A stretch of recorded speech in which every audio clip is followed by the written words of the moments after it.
Oh, halo perlok, minta kasih kalau kasih bahasa tenat bah. Sini sadauki, buat kejakar ke postal, kantam ke surat bah.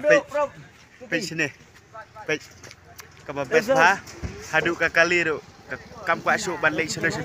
Kalau suka pej banti angne surat dauki, pej kantam madu jengi, pej kedai ka surat dauki bagi setenat bah ban wan sang.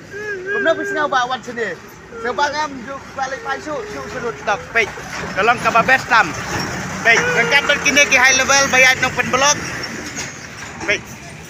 Dah sampai YouTube channel juga ama. I bahine ikong ilong ibasta adoan. So from the government, I would like ban airu yaki scheme kita prepare. Nakaliang contoh boleh putih ya kaba ke NPP led MD government kalau ada bantuan long